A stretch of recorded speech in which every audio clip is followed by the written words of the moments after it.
guess we'll get started. Go ahead and take a motion to call the meeting to order. And Motion that we call to order. second. Second. All those in favor say aye. Aye. Aye. Aye. Motion. Aye. Motion carries. Go ahead and start with the pledge of allegiance.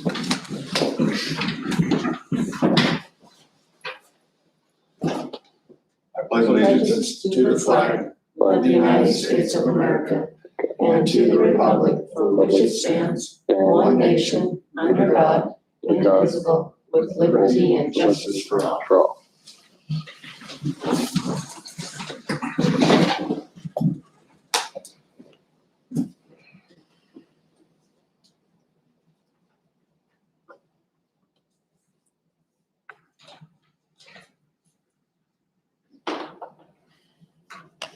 Take a motion to approve the agenda. Move to approve the agenda. Is there a second? I'll second. All those in favor say aye. Aye. Aye. Aye. Aye. Aye. Motion carries. Next up is the consent agenda, the personnel report.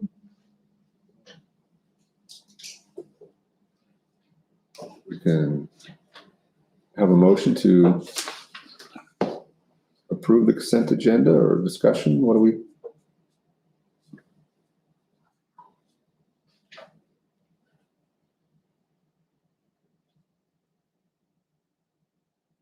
there anything we need to go over on the personnel report? Yeah.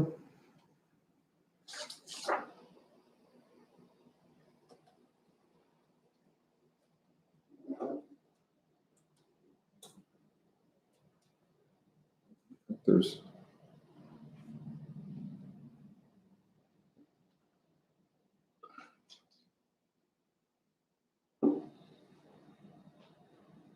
I guess my only question is where does this put us as far as our hiring and fulfilling the empty spots and our needs for special ed and the other aides that are needed? Do we know this puts us at? So on the certified end, we were able to hire our second grade teacher that was needed over at Purple Sage. And we've also hired one of two ELA teachers at the high school. We have the other one coming in here shortly, but they didn't make it to the personnel report tonight. We also have a math hire coming in at the middle school. And that will leave us with two more certified positions there. As far as classified, where we're struggling the most is on special ed, and we do have Charlie here with us tonight. If you could just give a quick update as to where numbers are at in buildings. Yeah, so Mill Creek is good. We hired one today. It'll start next Monday for Mill Creek. Heights is still 1.5, or I'm sorry, 0.5 short. Purple Sage is 1.5 short and then 2 additional for preschool, so 3.5. And then secondary, we were able to hire 2 at the middle school today. And none at the high school yet. That's where we're in our most dire need. So we're still down about 9 total that need to be filled. So what do you need total at the high school? High school, 2 BI pros and 2 paras. Middle school, 2 more. So I think that's about 9. We check applications daily. We've been advertising on the website as much as we can. I've asked administrators to put the open positions in their next family newsletters that are going home to parents. So now that parents are back, kids are going back to school maybe. So we're trying. We just don't have any new ones.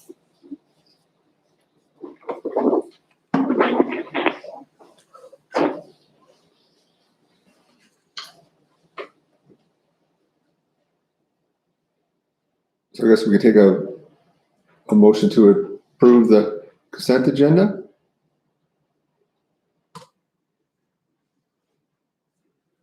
I make a motion to approve consent agenda. Is there a second? I'll second it.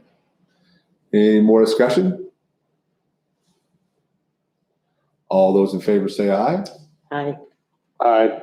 Aye. Aye. Aye, motion carries 5-0. Next on the agenda is reports and discussion with the MEA. Dave? Thank you, Chairman and trustees. Appreciate the opportunity to present some questions that our staff have. I forward you the list of questions, the biggest questions that we have. I guess, not sure if you just want me to read the first one and then we talk about it, Mr. Chairman, or how you want this to work. I think that's fair. Okay. These aren't in any particular order either. The first question that we have is by bringing the secondary schools back mid-November, which is about 4 weeks before the end of the semester or 3 weeks until finals and the potential of class or schedule changes. We were just asking, is it worth the added risk academically to those students that they've already had for this year? Yeah, as far as board members, I think anybody can speak as we go through these. I know for us in the last meeting, what we had heard was we had students who were doing well with the 2 in school, 2 online, but we had a significant number of parents that felt that the online schooling, whether it be internet at home, their children struggling to learn online, that they felt they were losing this year academically, and they were falling further and further behind. And as we were weighing that, we let the pendulum swing on that side of it, that we felt that the kids that were online and struggling were at greater risk than the changes that we had made academically to the school year with those few weeks remaining. I think there's been discussion on how to handle those last 3 weeks. And we've hired some people. And I think that's the question. Right now, the direction we've given the district is to go ahead and make those changes and go forward. And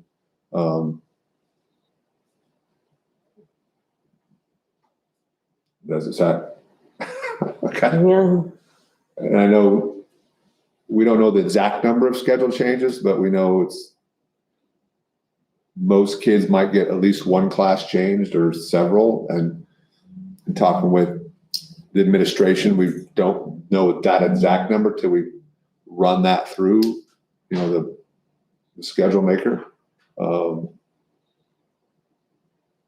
it's no question a pain point. I mean, no matter which side you look at the coin. Mm, it's not ideal at all. Your vice president as a secondary teacher, do you have anything on that?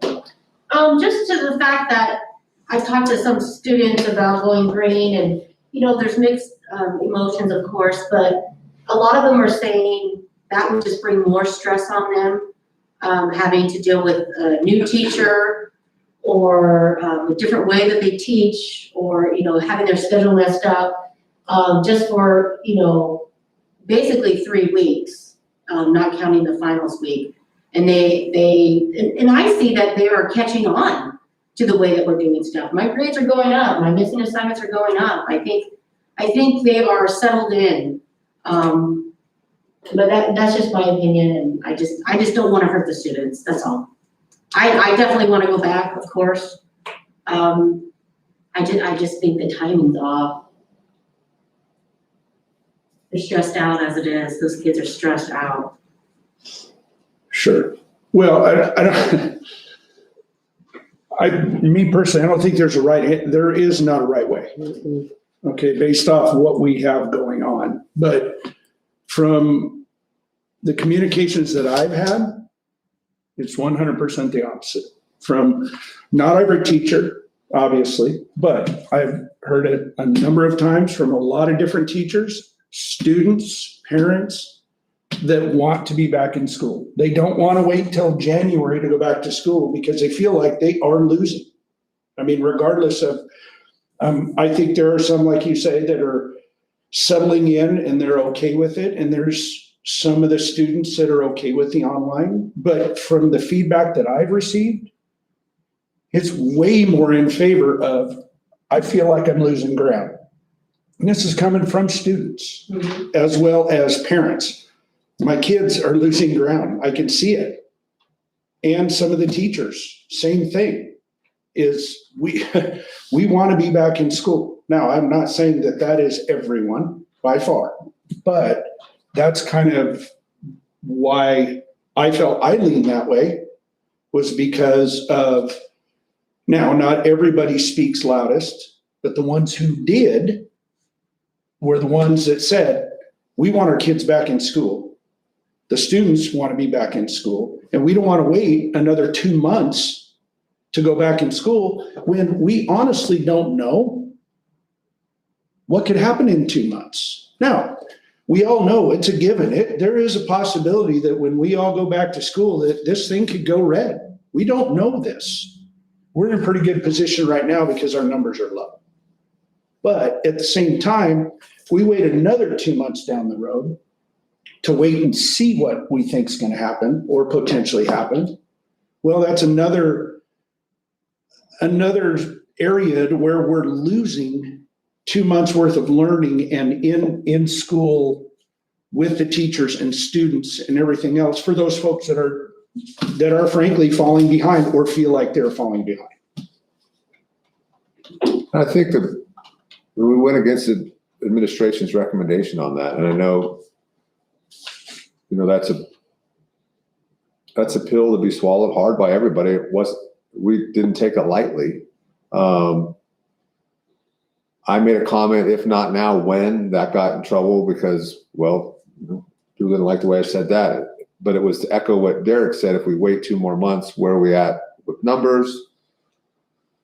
If we look at the chaos that it could happen by changing schedules, I don't know if there's a middle ground there to do a hybrid of the hybrid. I think you might get so antiquated that nobody knows what we're doing. I know as the board, we shouldn't be involved with the day-to-day operations. We're basically saying, turn it on November 17th. How you turn it on that's basically up to the school district. How do we recommend? That's over. I think that would be overstepping us for our boundaries to say how to turn it on. We just said, open it back up. And I know there's been all the conversation of it's only 8 days, 9 days in person. But at that point, some of the kids had only been in school 8 or 9 days in person. The mix of in-person and online probably mirrors what college curriculums could look like. So I think those kids who are college bound, it probably fits pretty well to them in preparing them for the future. And I guess we focused on the other 30 to 50% that we just heard were falling behind. And Well, not all of it's consistent. I mean, I have a high schooler and he's pretty lucky, he has good teachers, but not all of it's consistent all the way across, which that's just how it's going to be, right? Your phenomenal teachers are going to perform phenomenally and they're going to take it and they're going to just make it work. And then sometimes there's kids that I have 5 kids, 3 of them are in college, 3 of them are all online. One's about to graduate and she hates it. So some do better than others via online with the computer. And if we have an opportunity to get them there, then I don't know. I mean, my son that's there he likes the online, but he's fine, but not all kids are. I guess that's what I hear. So. Jake, Alicia, did you guys want to add anything? Yeah, go ahead, Alicia. I was going to say, I think for me, the biggest takeaway from just, looking back, because hindsight's 2020, is that in our mind, when we started this reopening plan and looked at the numbers and set things up, It is to be a living, breathing, changeable document.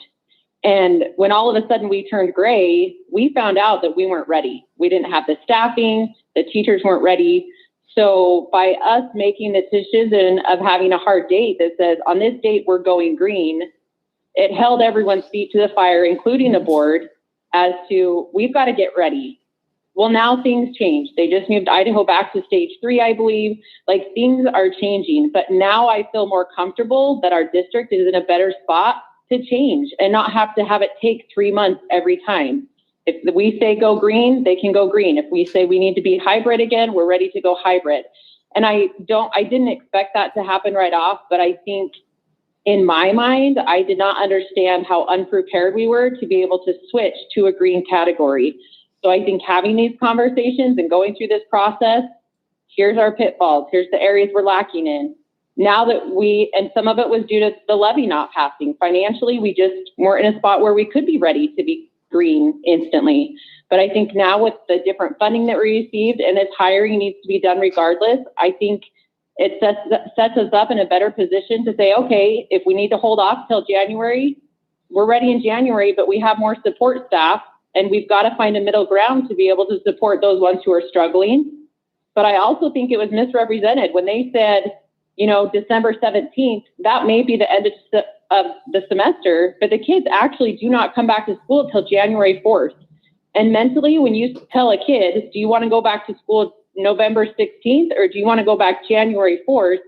That's a big difference. Even though we know that there's Christmas break and things in there, the mental game of that is huge on these kids and teachers who have already been strung out for months and months and months, just waiting in anticipation that someday they'll get to go back to school.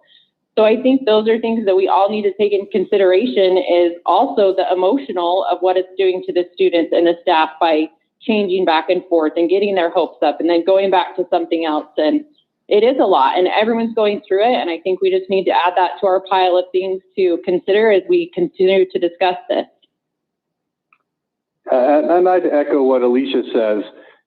From the very beginning, when we've got the two new board members on as of August, we approved a plan that said every 2 weeks we would look at this, and within the following week we would be implementing something. So this shouldn't be a shock to anyone that that something's coming up, and that hard fast date does give us something to move towards. Now, I mean, there's no ulterior motives for us. Except that I guess I get my teenager out of the house a little bit more. But for us, really, the kids are first and foremost in our minds. The community is first and foremost in our minds, and we appreciate and the teachers. We appreciate them. They're first and foremost in our minds because they're the ones on the ground doing the work. We hope. And I think I can speak for everyone when we hope that nobody takes this as a slight to any teacher's ability to do what they're doing. We just are trying to do the best for the kids in the community. And we talk about this educational side and the stress on them. We also knew that we've got to get these kids back in front of these teachers that care so much about them, because we are dealing with situations, financial situations. We got to get parents the ability to get back to work if they can, and we're dealing with Christmas and the holidays coming up, and these kids got to see each other and interact. There's so many things beyond just educational, but social, economic, mental that really are going to benefit. That was the impact that I took from the feedback that I got from the people that were pushing on me. Is like, okay, so we got to do this, and then we got to do it in the safest way possible. But sooner is better than waiting. Letting families try and run as holistically as possible and get their lives back as much as possible and get on an even keel instead of this bouncing around is just it's hard on the kids. It's hard on the families in general. So that's what impacted mine, and I would echo the rest of my sentiments with Alicia. It's time to do it. We said we would, and we had to have a plan in place. This is part of the plan. It's actually pushed out further than we agreed to do in the beginning when we passed all these plans. Mr. Chairman and trustees, I want to thank you for that discussion on that question point, because now I think I do, and I think some of our members will now understand more of the rationale behind the board's decision. Because while we acknowledge that some students, or most students, are struggling through this, most teachers are too, but that we just wanted to make sure that the board had considered that academic impact of making that change just weeks before the end of the semester. So I appreciate the discussion. The next issue on the list is the mask. Based on board meetings and what's been said and expressed there, it's kind of unclear. Is it a recommendation, a suggestion, or a mandate? The district sent out communication this week saying that it's pretty much a mandate. But there's really a lot of confusion on how much is that going to be followed through. Is because we have members that say, I want masks in my room because I'm at that risk age group. But we have other staff that are like, I don't want masks, I can't teach phonics with a mask on. So we're just kind of wanting clarification from the board. Where's the line? Is it a mandate? Will it be enforced or not? I'll start. So in our last meeting, I remember specifically we discussed, and I don't remember that we made it a motion or what have you on, okay, who's going to make the decision on whether masks are required or not? I know we had heavy discussions that it was going to be up to the teachers, is what we thought in their classrooms, if they are going to require masks or not. As far as social distancing, we voted and everything, and I'm looking right at exactly what we voted to put on this, which was in red, that had been changed from our identified stages from the original plans.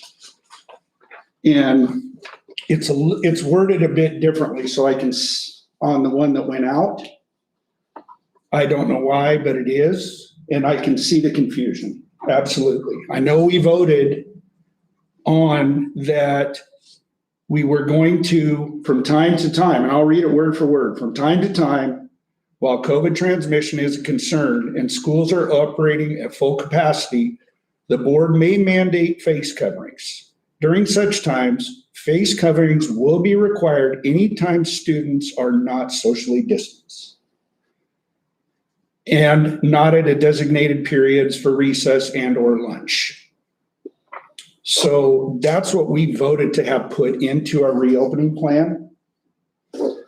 What we have now is a little bit different.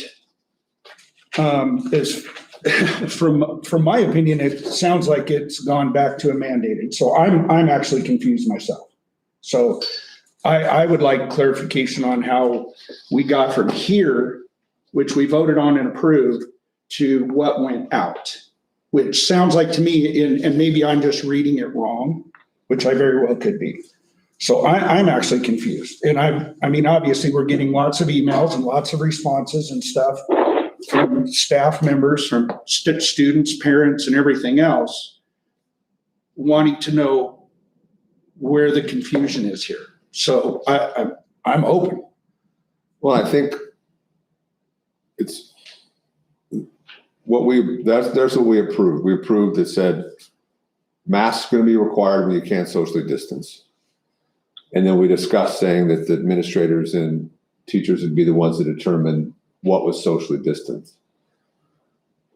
It's a big enough loophole now to where when we first started this at the beginning of the school year, the administration went and measured out classrooms where we could do 6 feet, where we could not do 6 feet per student. And we knew that in the hybrid, we could socially distance this to 6 feet. And we knew in the hybrid model that we didn't have to wear masks because we were distanced. What we discussed last meeting was we know go back 100%, we can't socially distance in the hallways and in those classes that have 25, 20 kids in them. But the board's hope was to be able to have this leeway for teachers to say, oh, we'll create this, if we can create social distancing, then we want to have mask breaks. We want to have some type of flex in that. As soon as we did that, we created this confusion. And we have to be able to have a statement that's enforceable, that we could all read it and know what it says. I think we'll need to probably address that in our action items, is like, what would that be that we have to,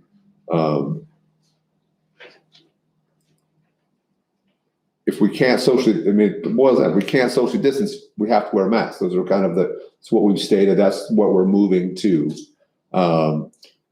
Do we just need to add, and that is to be determined by the teacher or the administrator? Add that verbiage in there somewhere? So the problem is, then if you have a teacher that says, oh, I'm gonna not require masks in my class, not having to do anything with socially distance, just says, I don't want to have any, we can't have a school that has half the kids in masks and half the kids not in masks. If you're gonna have half and half, you might as well have none. I mean, It's what it is now anyway. right. So that's not even half and half, I don't think. Probably. But if you look at the data, if you look at Valley View, you look at the schools that are reporting now that have been in from the fall, the ones that have worn masks have done better. It's staying open and not having to go into the red or not having to go back online. So, Well, Valley View's plan, in their red, it says masks are required. In their yellow, masks are required. But like green, masks are not required. So, and I mean, it would make sense that when we're under 1.0, that we don't require masks. We're under 1. I think we're at 1.6 today. it So jumped. Actually, it's 2.9, isn't it? 2.94. That's what Okay. it just moved today. So this Earlier today afternoon. was 1.6. So So we're kind of close. we're close, right? We're now starting to push the 3 number. So, Mm-hmm. so we have to figure out, I mean, we still have a statement that's clear. I mean, I think what we believe is masks should be required unless you can socially distance. But it seems, I mean, we have teachers refusing to wear masks. So we have to address that, how we're going to step that forward, right? I mean, that's to be a board decision. We're the ones that get to make that call. So I know staff would appreciate. Can I ask Dave, what's the MEA's feelings about masks?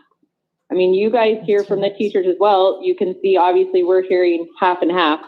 Does the MEA have any suggestions or things that the teachers have requested or wanted? We are just as split in our membership and our staff as the community is.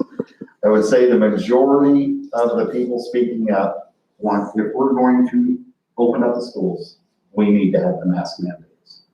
And we feel, with all due respect, we feel putting that on the decision of the teacher is an opportunity to create added conflict with parents and kids. Because if a teacher across the hall is not requiring masks, They'll all want to Teacher is. transfer. then there's some conflict there. So we ask, the majority of the membership says, if we're gonna do this, we gotta have a mask mandate. And it has to be enforced. And we have some administrators that have followed that and the plan when we're open in hybrid to the letter. We have other administrators and we kind of wishy-washy, and it just creates confusion. So that's why we're asking For clarity. clarification and then what level of enforceability are we going to have behind it? Because I will be honest, I have teachers that say, I will have a mask mandate in my classroom. And then the next one that I talk to is like, no mask in my room because I can't teach with it on. So, but the majority again says we need the mask. I know this is a divisive thing, but it shouldn't be. The bottom line here is that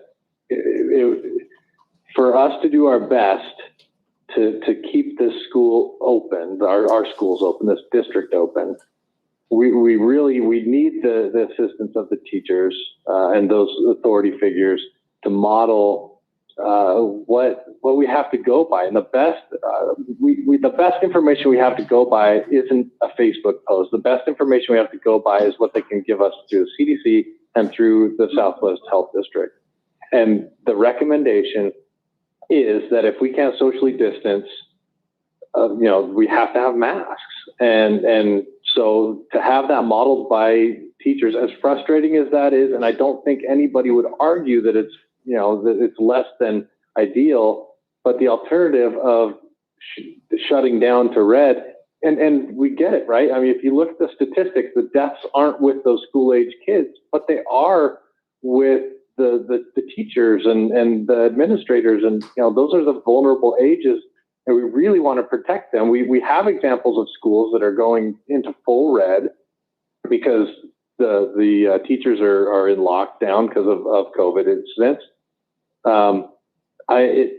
It's not fun. It's I get it, but there's schools that are successfully navigating this, and the way they're navigating it is with masks on. So however we have to word that to help them understand and to really listen, our job is not to create a social movement. Our job is to educate children. And part of that education is just, having a level of responsibility to model what we're trying to do to get this thing back together again. And there's opinions from one end to the other of the spectrum of what this virus is, the impact of this virus. But the bottom line is we have to err on the side of caution, because we just can't be negligent and pulling the trigger on that. And we're trying to find the best middle ground we possibly can. We have to protect those families that have vulnerable people. And yes, we're dealing with online school as an option there, but we also, there's just so many other factors to think in beyond just online school. Well, if a kid needs to get in front of an educator, they need to get in front of an educator. In order to keep them in front of that educator, if it takes a mask, it's going to take a mask. So maybe we need to adjust the wording in that to make it very clear that, it's not an either or. It's not a, well, if you want to, you can mandate the mask. Its bottom line is your class is too big. You have too many people in your class. You guys must be wearing a mask. I'm sorry. And this is the creative part. I'm assuming that Derek's talking about last week, with find a way to teach those kids. If you got to back it off, if you got to, get a webcam close on your mouth to help little kids sound out vowels or whatever that is, and you're socially distant from them for a minimal amount of time, then work on that. Figure that out. That's the latitude that I was implying, not the latitude to go, yeah, I'm a cool teacher. I want my kids to all think I'm cool, so therefore you don't have to wear masks in my class. The implication there was masks are expected. Please don't come to school without a mask in your pocket or on your face, especially. No, that's kind of how we said it. We wanted teachers to be creative, but I think we created more confusion by not being specific enough. So we'll have to do something today. I mean, As this parent of a student, first and foremost, why is the school open? Is it open for the teachers, or is it open for the students? What is it school for? Education of our students. Okay, so why are we catering to the teachers? They know, and here's my personal opinion. When you went into college to become a teacher, you'd been around you'd been around kids before. Kids put their hands in their mouth, their kids touch their kids, their next door neighbor, anything like that. You knew what kids were like when you went in to become a teacher. So this isn't on point. So this No, it is very much on point. No, it's not. You're out of order. So My son will not go to school with a mask on. That's And okay. you cannot stop him from going to school without a mask on. Wearing a mask, not wearing a mask at recess and at lunch when they're right there in each other's faces, but then they go to school and they're sitting 2 or 3 feet away from somebody and they have to have a mask on, makes absolutely no sense. It might not make sense for you, but for our discussion here and what this board has been talking about and what we've been looking for national standards is what the CDC requires and what They don't Southwest District is. require, they recommend. Okay, what they recommend is, and that's what we're working with is those recommendations. So I respect for your. But for my child, We will take, if we will take written, which I think we have from you, we have written conversation from you, and we can respond to that. But if I allow you to respond in our meeting, then I have to allow everybody to respond to our meeting, and that's not how we run our meetings. This is not a public This is a meeting. public school, this is a public meeting. It is not a public meeting, it's a meeting in public, and there is a difference. It's not a public meeting, it is a meeting in public. It's why we tape it, it's why we take written conversation, but it is not an open dialogue. It is not a public meeting, it is a meeting, school board meeting in public. So what's gonna happen when my child goes to school tomorrow without a mask on? He will be sent home. Right now, that's our requirement.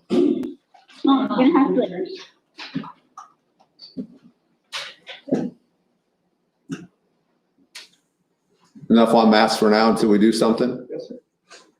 Thank you, Chairman. Okay. So I think that involves it's gonna be masked, but also who's gonna be for lack of a better word, the police of it. And, I mean, I think we've touched on kind of all those pieces. So the next one and the last one kind of going together. We know things change, and even when this decision was being made, we were hearing on the news of the potential next surge coming through and the potential overloading of the healthcare system. And then, of course, the governor's address today, which of course we didn't know when this decision was made, that we are back to stage 3, that our healthcare system is about to approach the crisis point, I think is what he said. The questions just linger, is now really the time to do this? As the board consider, even though our numbers that the board has said we're going to look at have been looking good until very recently, is now the time when everybody else around us is going backwards.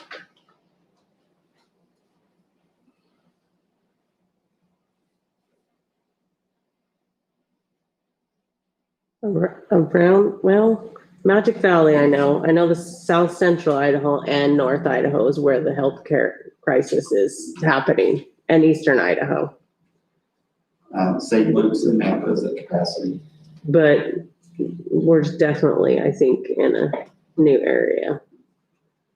I think we're starting to push it. I know we talked to my neighbor, he just was with somebody at a hospital the other day, and they had no COVID. It was 7 days ago. No COVID in his hospital, large hospital in the Treasure Valley. So it goes back to how Derek said this all along. This is not a smooth right or wrong answer. We have to be willing to go backwards.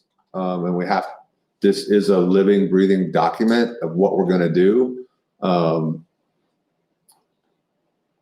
there risks? Absolutely. I mean, but we're looking at our numbers. We're looking at how this affects kids. I mean, we obviously have, if we're not wearing masks, we're going to be read pretty quick. I mean, you debate that all you want, but the numbers are, science is there. Opinions differ. So we're not going to be able to open and automatically stay open. We're going to have to still continue to monitor what makes sense. I was in Seattle this weekend, and 100% of everybody wears masks, but their economy is devastated. Thousands and thousands. I tried to find a place to go to have breakfast on Saturday morning, and the first 25 places I tried were all closed, and mostly closed permanently. Mm-hmm. And it was shocking to me. And I took the train from the airport downtown. I said to my wife, did I miss the apocalypse? So we're behind in Idaho. Well, it's what we're trying to figure out. Where's that fine line between keeping our economy going up? Is the cure worse than COVID to begin with? I mean, if we devastated our economy, or if we push these kids who can't learn online and they're failing, that's what we're trying to grapple with. Of we know over half these kids are doing well on online, but we know a fair number, up to half, are struggling online. And How do you, that's How what do you we've been help them? weighing. And what do you do? What's the right answer? Well, I feel if we get to a place to where we can make this happen, like we discussed, on the 16th, on the 26th, today, and we get to a place where we can make this happen, we're there.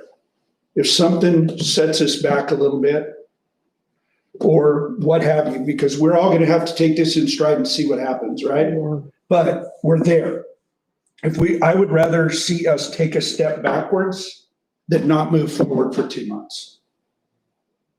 In my opinion, and I think that's the feeling of many, many parents, students, some teachers, community members, to get some sort of normalcy back. Now, it may not last that long. We don't know. That's the whole thing. We don't know. But if we can prepare and get there, rather take a step back knowing that we can go right back forward again than not take a step forward at all for a couple months. And then let's just see what happens. That's my opinion. The plans that we've made have been and are still working on and implementing are with an abundance of caution. And as frustrating as that may be, the object here for the MEA to understand, our position is we want to move forward. Now is the time to do it. It's a vulnerable time for kids with the holidays coming up and families needing the funds to do that. And with some of the programs that schools have in place to support those families.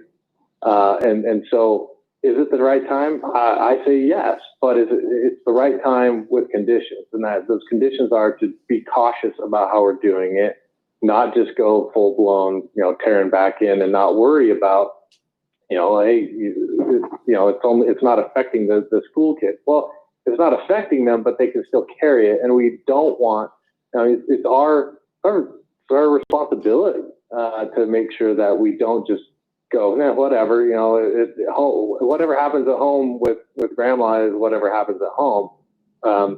We're asking and we're hoping and we're pleading for the community's help and understanding in this, but we're really trying to do this carefully so that not only can we open, but we can try to stay open as long as possible, knowing that we are already seeing an uptick in these cases in the coronavirus. And we want to be able to say, you know what, we understand it's going, we're watching the numbers, the demographics that it's impacting are not the demographics of the kids at school and the people being taught. And even though it's on the rough edges of it, we're still taking those careful steps in the process to try and protect those people as best we can. We're doing all this in good faith, trying to be as safe as we possibly can and do the best we can for these kids. Again, in more than just educational ways. I also think when we started out with this, there were so many unknowns, and now we have therapeutics, and we have something in the 8 months we've been in this. Also, I think we see the infection rates, spiking in the 15-year-olds to the 50-year-olds who have said, hey, it's not going to affect me. I'm going to go out and socially and meet my friends here. And so I think we're seeing an uptick in numbers, but also the numbers are from the people that say, well, I'm healthy, I'm going to go mix up a little bit. And so I'm not quite as alarmed by the numbers going up right now, given who's getting it and watching that. Obviously, the lag in that could be grandma at home or somebody who's compromised, and so that's the next step. That's the worry, and that's why masks have to play a piece in this, is that asymptomatic person who went and saw his friend and doesn't know he has it and sees it. So is it the right time? Probably. Are we cautious? I think we'll continue to be cautious, but I think we didn't make the amount of reading that we've done individually is exhaustive. I mean, I just know all of us in casual conversation, checking in one at a time with somebody here and there. We're not having a meeting, but we're just checking in. Did you see that email? Did you follow up? I know all 5 board members are torn by this, see the community side of it, see the student side of it, see the administration side of it, and see our teachers. And it's brutal where it's fallen. But welcome to school board and what we get to decide. I mean, we know the buck stops here. The governor's passed the buck. You know, the health districts don't have the authority to make these decisions. And we're the elected officials that got blessed with that ability. And I think it's good, though. We get to make a choice for Middleton that's different, and from Nampa that's different than Payette. Payette's been open since the get-go, and they flirted with 3s and 5s the whole time. And it hasn't exploded out there. They've been able to have highs and lows, but it hasn't gone completely red. I think Emmett's done the same thing. They've had their peaks and valleys, but they've come out of it. Quite frankly, Valley View's probably done the best. Yeah, They're the gold standard. they've been since August. So I guess the short answer is we're still leaning to yes. And we're still looking at the 83644 zip code as well as how it impacts. They've adjusted that, so we have the Southwest District Health now has a metric for the whole school district. Okay. It doesn't take into account teachers that live out the school district and come in, but it does take care of who all of our students are. So I think that number is a little bit better than just the 8344 zip code, since that's our school district. It is. It's nice. You kind of have to In the hunt and peck to 605, find it. 83605. If you click on the tab Is that right? thing at the bottom, it'll They take you picked to up that what other screen. zips? What other area? Oh, There's probably several. There's Star, 5 or 6. yeah. Yeah, it is. Probably a little bit at, But it's a lot more broad than just the Yes. 83644 that I originally could was show there. you, yeah. And then, I don't know if there would be a possibility, I can put in Happy Box to get that in from the district side or something, but, when that number goes red, are we going red? It's orange right now. Clarify, that number doesn't actually go red. Okay, So my understanding is we're watching 2 things, right? One is the census tract. Yep. It's now become an all blue scale. The other one that is by district is a 5-tier scale. That one can become red, but the census tract one does not become red. I was So saying, that right is now the it's one that orange. just became orange today. Yes. 1.941. But and I can, I know this changes all the time, and I know the Southwest District Health website's changed 3 times since I started. But there was a confusion, what is the board looking at? And when it goes, what we would consider the red, whether it be a number or 5-tier or color coding, will we go to red in our plan, or will we just be a hybrid? I think it's something we need to discuss as a board, because we've kind of, what numbers are we at now and how we decide? 2.9. No, but I mean, what did we say, what would trigger it in our plan?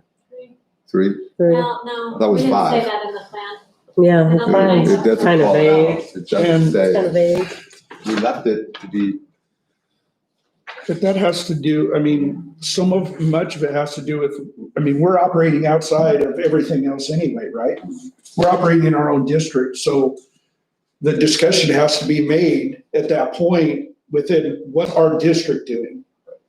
Probably not what the surrounding areas are doing, because we're not gonna follow what the surrounding areas are doing anyway.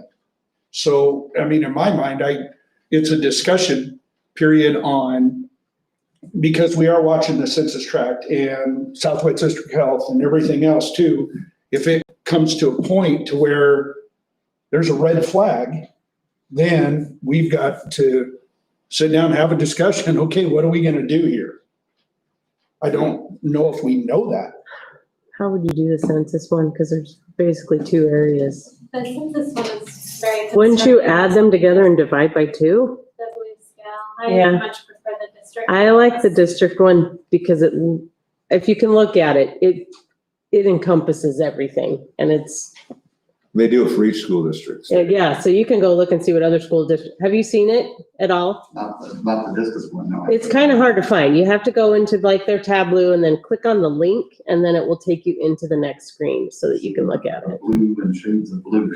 Yeah, no, and then that one does all kinds of crazy things when you try to click on it, so. We'll share it with you because it took me a Maybe while. can we- There's no, Staff are asking, what is the metric that you're looking at?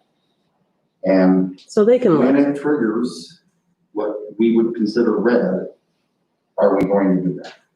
Okay. That's the question that staff has.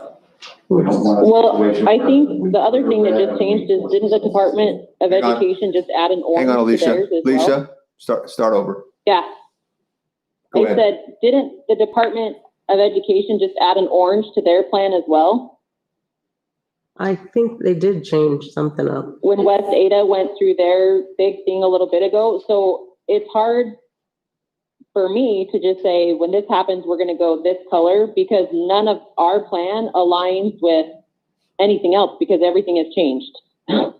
Like, we have a red, yellow, green, but Southwest District Health does not. Now the Department of Education does not, because they've all changed theirs. So and we probably should, but part of me feels like, Derek, like, if we're red because we have students out, but there's still staff teaching, should we shut down the school, or do they do it? I mean, it should be kind of a discussion between administration and the board. Like, if the administration says, we have 25% of our student body out, so we need to cancel school for 2 weeks, I would go more off of that than just what the numbers say, because the numbers aren't real time. They're delayed in that, and that's how they handle the flu. I think Valley View has an equation that they use, and they talk to the nurses, and part of that is how many kids do we have out sick? How many teachers we have out sick? So I have a hard time just saying a number, and that number is going to dictate what we do, because I think there's other circumstances that drive that. We might need to go red before our numbers are red due to we have so many students out, even if it's not COVID. I mean, I just have a hard time getting locked into a hard number when that situation could be changed or unpredictable. I agree. Mhm. And that's kind of been our plan all along. We started out more on the numbers, and then we realized the numbers were delayed, and Our fear is if we just look at the impact of the district, like if we wait until we don't have enough teachers to operate and then we go remote, that gives us no time to prepare and to give Johnny what they need to go home. Gotcha. I left my textbook in my room, because that shutdown we had in March, that's what we faced. The Mhm. kids didn't have what they needed. And so that's our caution to the board is if we Okay. use that, would it be too late for us to be ready? it's a valid concern. That We is, know what the spring looked like. It was like one day you weren't in school. it's Friday the 13th. It's a terrible day. So I have one more question for the board that's not on the list real quick, and then we'll let the board take care of the business. Our question is, and maybe this is just for you, Mr. Chairman, what is the plan going forward to allow MEA to have these discussions with the board? I think it's important for the board to make sure that as we go through these and we see changes coming or whatever, that you and I pick up the phone, have a conversation. If we need to, from that conversation, have a meeting or a conference call to include another board member, if it's Alicia the Vice, or to make sure that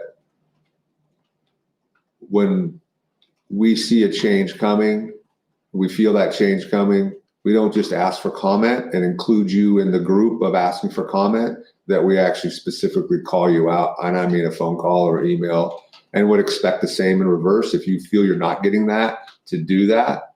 By no means is it ever we want to leave you out of it. In the pace that we've been doing all this, when we say give us feedback, I do believe in the last time we thought we were getting feedback from everybody, and we didn't say specifically, Dave, Stacy, MEA, what do you think about this, or could you give us our feedback? And I think going forward, you'll get that from me. And I would expect the same. If I'm not giving that to you, I would want that phone call or email the board and say, hey, time out, tap the brakes. We're feeling a little bit left out. I think you can see that we've thought a lot about this. You just didn't know that. I apologize for that. I think Well, there we was want to just include that clarifying conversation. questions that we needed to know exactly, like the masks, and have you thought of this? And that's correct. That's what we're asking. So, thank you very much for your time, Mr. Chairman and trustees. Do appreciate the discussion Thank you. and the answers. Thanks. Any more questions of the MEA? I don't have any- Jake? I don't have any. Or would they have any questions for you? I think we're good. All right. So the next item on the agenda is executive session. And Pam, you'll maybe make a motion and have to read what's under A to go into, are you up?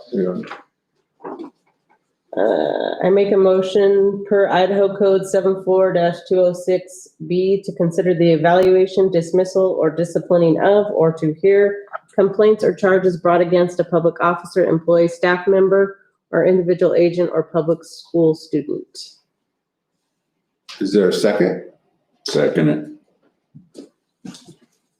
Any discussion? Not seeing any, we'll do a roll call vote to go in. Trustee Moore, Yes. trustee Dempsey, Yes. trustee Wagner, Yes. trustee McConkey, Yes. trustee Adams. Yes. We will now move into executive session and we'll have to clear the room. Thanks, guys. Thank you. Thank you. Press the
We're live?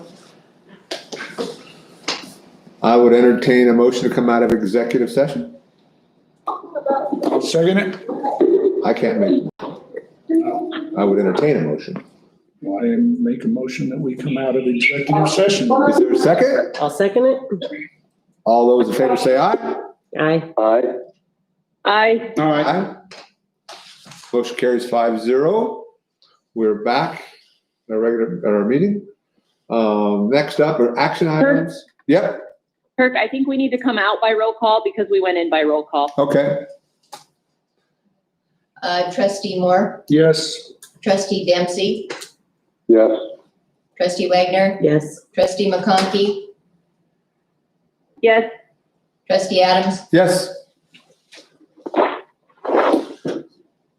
Next area is action items.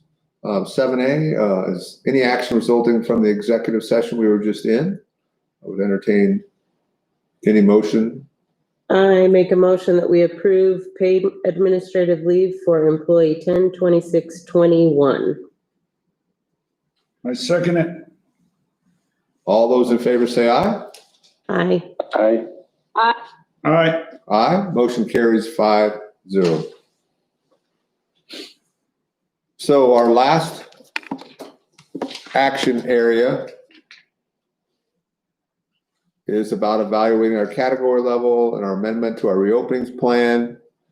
It was discussed during our reports to try to clean up the mask confusion.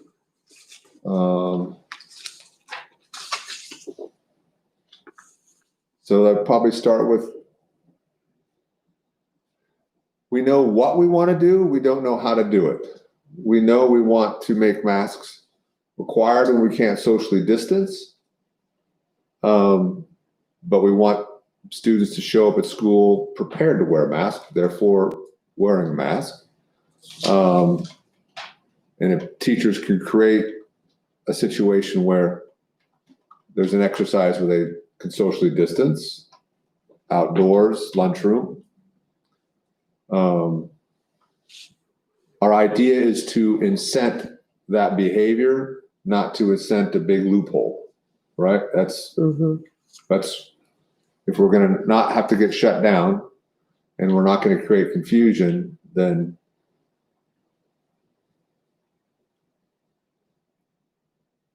any thoughts?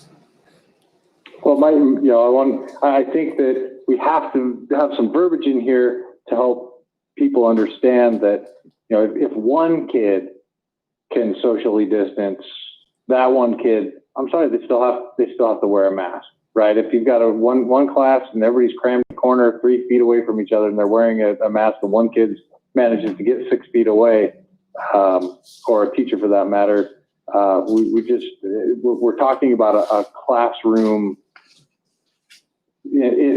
specific incidents here where we're trying to, we're trying to put together a scenario where, it really is just, we're looking for the rule, not the exception, and we need to word it so that people don't immediately go to, well, what's the exception, because somehow that includes me.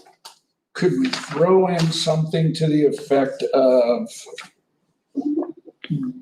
not individual social distance, but group social distance? You see where I'm going with that? In the realm of the classroom, if the group can social distance as a group, then there's no need for a mask. That alleviates the individual that says, all the other kids are wearing masks. They're 3 feet away, but I'm 6 feet away. I don't have to wear a mask. If that makes any sense. Is there a way that we could put the verbiage in there to state that, within the group setting must be social distance in order to not wear a mask or something to that effect? I don't know if I that's. think that helps some things. I'm gonna look to these guys because it's been a challenge for all of Yeah. us. No, Lisa, we'd love to hear your guys' thoughts. Yeah. I think most importantly, what we don't want to see is the teachers have to be the enforcers and being pit against one another, and then also we want to see some consistency between buildings. And certainly we want to have we want to allow people to have the latitude as what you suggested. So if I'm a teacher and I want to take my class outside and we're going to go play, I don't know what, but it's going to be socially distanced. Yeah. I think I should be able to make that decision for my classroom. Right. Or a gymnasium or some other area in a school that's, So I like the group idea. Either we're doing this as a classroom and knowing that when we're all in the classroom together, probably there is no opportunity for group social distancing. I would agree, yeah.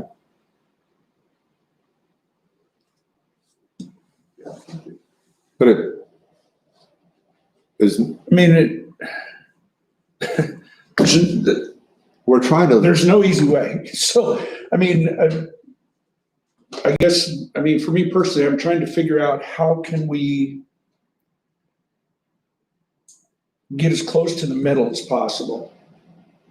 You have the far right side, you have the far left side. You're never going to get right at the middle. I don't think that's possible, but I do think that we can get fairly close to the middle. And we all have to understand that this is our first go at this. Okay. We just started today, right? And we're going to continue to go forward. And it like has been discussed, if things change in our categories, obviously we're going to have these discussions again. But in the meantime, going forward, I understand completely both sides as discussed, the full-on mask and the full do not want to wear a mask. I understand 100% both sides. How do we do that in the middle? I think we can do it with that group type setting maybe in the classroom. Okay, that might help eliminate one section, I guess. And if you how do we go about though? What about lunchrooms? Well, I mean, Yeah. I think as a bottom line, you have to say, don't plan on coming to school without a mask, period. well, Right? Because one way or the other, you're going to run into a situation where you will have to wear your mask at school, and the majority of those situations will happen. It is going to be the minority of the opportunities that you have that you would not be wearing the mask, Well, period. It's just that simple. the expectation is generally that if you're in a classroom, you are wearing a face covering, correct? Mhm. Just simply knowing the numbers that we're dealing with.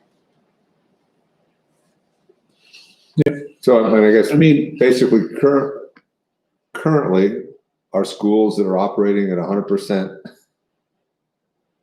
are requiring a mask unless a teacher can create a classroom activity that would involve social distancing. Like a mask break, yeah. yeah, or, you know, For all. a group For all. setting, For all, a group yeah. setting, social All or, distance, all or or whatever. none, all or none, yeah. Yeah. That, It helps in quite a few of the concerns we saw today. That would help quite a few of the concerns we saw today. How do you word that? Or do you Well- just go redo all your green, orange, yellow, whatever, and say, in orange, this is what you have to do. In yellow, this is what you have to do. I think Well, right now, if we just say currently, we don't have to go through the rewriting of each Okay. area. We know Right. where we're at. And Okay. understand that we still may have to tweak this a little bit as we, I like the idea if we can put together Something to say? the group setting part of it. Still give the control to the teachers, for a group setting. group setting.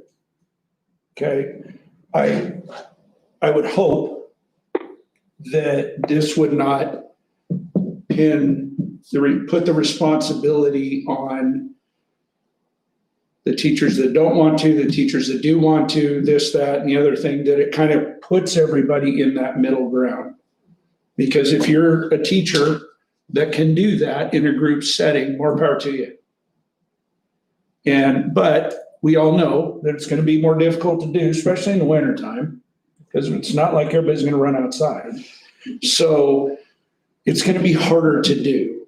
But I still do believe there's times where there could be some creative stuff that these teachers are gonna work out amongst themselves. If there's a band room not being used, or if there's, an art area or something to that effect where you could get 25 kids that are gonna be totally social distance, more power to you. It's awesome if you can make it happen. Now, is it gonna happen on a daily basis? Probably not. But it gives them the opportunity, and if we leave that in the wording so it's justified that, hey, we're doing the right thing here, but yet the goal is obviously come to school with a mask, because the majority of the time you're probably going to be wearing a mask. And that's what Jake said, Yeah.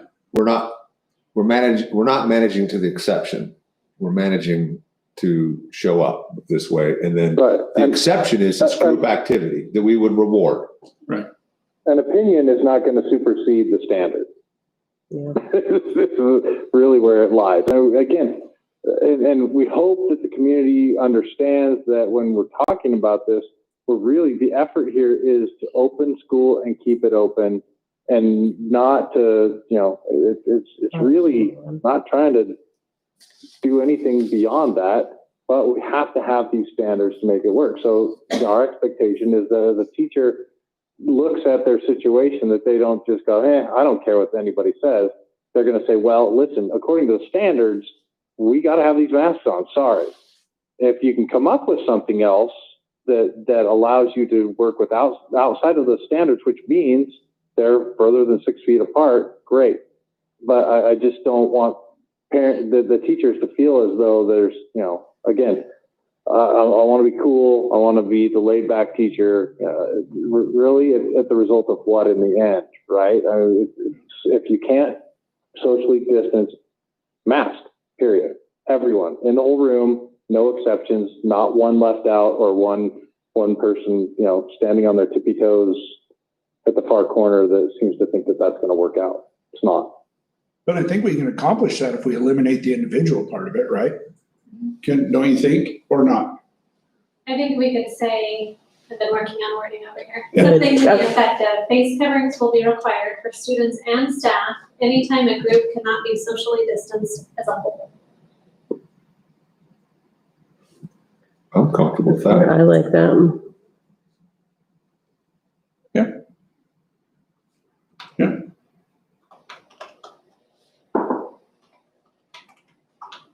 Dave? Yeah. Huh? I'm good with that. Lisa? I'm comfortable with that. Charlie? I'm comfortable with that. I just think the biggest thing is we'd want to take the burden off the teachers of having to police Yeah, what we do. Right. yeah. Well, do you think that, by doing something like that, will take a lot of that burden off? Yes. Okay. Levels the playing field across the Yes. board. Yeah. Good for you. Okay. So I would entertain a motion. Well, I'll make a motion that we adjust the mask mandate to read, I hope I'm going to say this right effectively. I'm going to here in a second. I was trying to write it down. That going forward, face coverings will be required for students and staff anytime a group cannot be socially distanced as a whole. Is there a second? I'll second. Any more discussion? Not seeing. All those in favor say aye. Aye. All right. Aye. Lisa, are you still with us, or did you have to drop? Motion carries 4-0.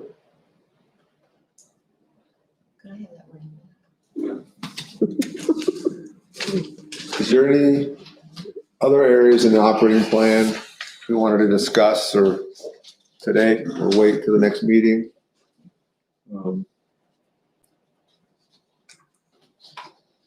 The way I see it right now, we've left the high school opening up November 17th, 16. 16th. Yep. And I think we're not saying how, when, or why. We're saying we want it open, and we leave that to you guys to get it done. So everybody comfortable? Do we have to approve any additional, possible staff hours or budgeting for bringing the pizza for these poor people as they work through this rough stuff? I didn't catch the last part of that. If you- But for what? For maybe the new We need hires? pizza or anything that we need to send to staff or? Oh, we have to just approve that.